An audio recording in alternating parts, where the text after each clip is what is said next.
1956 doctor Bhimrao Ambedkar ने नागपुर में लाखों अनुयायियों के साथ बौद्ध धर्म को ग्रहण कर लिया। असल में उन्होंने बौद्ध धर्म को ग्रहण नहीं किया था, बल्कि बौद्ध मत का अनुसरण किया था। और उस समय क्या, उसके बाद भी काफी वर्षों तक बौद्ध धर्म हिंदू धर्म का ही हिस्सा माना गया और हजारों सालों से माना जा रहा था।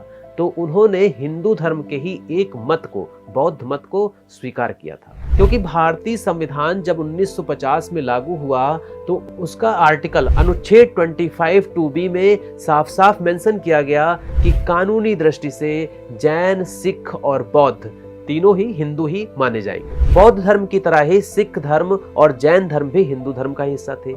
इन तीनों को हिंदू धर्म का हिस्सा एक लंबे समय तक माना गया। खुद महात्मा बुद्ध, गुरु नानक, गुरु गोविंद सिंह और पहले तीर्थंकर ऋषभदेव मतलब आदिनाथ से लेकर महावीर स्वामी जो कि 24वें तीर्थंकर थे जैन धर्म के, वहां तक किसी ने भी यह नहीं कहा था कि वह हिंदू धर्म का परित्याग कर रहे हैं या नए धर्म की स्थापना कर रहे हैं। बस उनके विचार जो है वेदों से और पुराने तरीकों से थोड़े से भिन्न थे और इसीलिए उन्होंने एक नए मत की स्थापना की।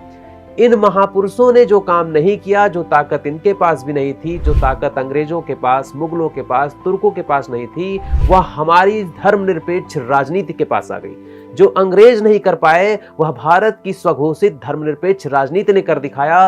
राष्ट्रीय अल्पसंख्यक आयोग अधिनियम, national commission for minorities act 1992 के तहत 23 अक्टूबर 1993 को एक नोटिफिकेशन जारी होता है और उस नोटिफिकेशन में 5 धर्मों को माइनॉरिटीज डिक्लेयर किया जाता है। मुस्लिम्स, ईसाई और पारसी, ये तीनों तो पहले से ही जो थे माइनॉरिटीज माने गए थे, लेकिन इसी नोटिफिकेशन में सिख और बौद्ध को भी माइनॉरिटीज मान लिया गया, अल्पसंख्यक मान लिया गया, मतलब हिंदू धर्म से अलग मान लिया गया।